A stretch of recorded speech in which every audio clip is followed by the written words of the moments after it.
शिवसेना भाजप महायुतीचे प्रभाग क्रमांक 4 चे स्थानिक उमेदवार मयूर पाटील यांचा उंबरमाळी परिसरात डोर टू डोर प्रचार सुरू आहे। यावेळी नागरिकांसोबत त्यांनी भेटीगाठी घेतल्या। तसेच त्यांच्या रॅलीला मिळत असलेल्या उत्स्फूर्त प्रतिसादामुळे मयूर पाटील हे सध्या आघाडीवर दिसत आहेत।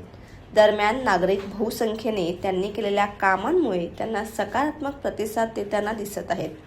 यावेळी त्यांना प्रचाराबद्दल विचारले असता 10 तारखेला भव्य सभेचे आयोजन करण्यात आले असल्याचे मयूर पाटील यांनी सांगितले आहे। तसेच मीटर आणि गटरच्या पलीकडे जाऊन आम्ही लोकांना सुविधा दिलेल्या आहेत। प्रशासक कार्यकाळात देखील आम्ही कोरोनासारख्या महामारीत नागरिकांना मदत करण्याचे काम आमच्यामार्फत करण्यात आले असल्याचे मयूर पाटील यांनी सांगितले आहे। प्रभाग क्रमांक 4 चे अधिकृत उमेदवार आहात। डोर टू डोर सध्या तुम्ही जाऊन प्रचार करत आहात, कसा प्रतिसाद आहे आणि काय सांगाल? जय महाराष्ट्र।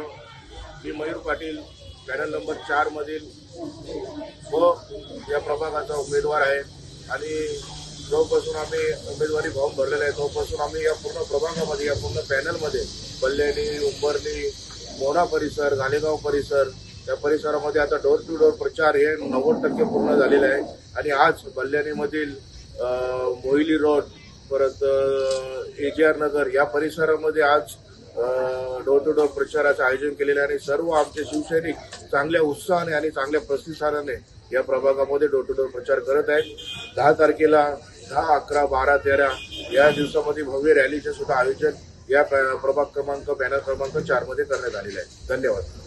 दादा, जर आता पाहिलं तर कालच टिटवाळ्यामध्ये माजी केंद्रीय मंत्री कपिल पाटील हे देखील आलेले होते उद्घाटन प्रसंगी आणि त्यावेळी त्यांनी सांगितलं की आम्ही विकासांच्या याच्यावर मतं मागतो आणि इथे आता आज आम्ही आलेलो आहोत। आम्ही इथे उमेदवारांचं अभिनंदन करण्यासाठी आलेलो आहोत कारण का इथे ऑलरेडी विजय आमचाच आहे। तर त्याबद्दल काय सांगाल? कोणत्या विकासाच्या मुद्द्यांवर ते लढतायत?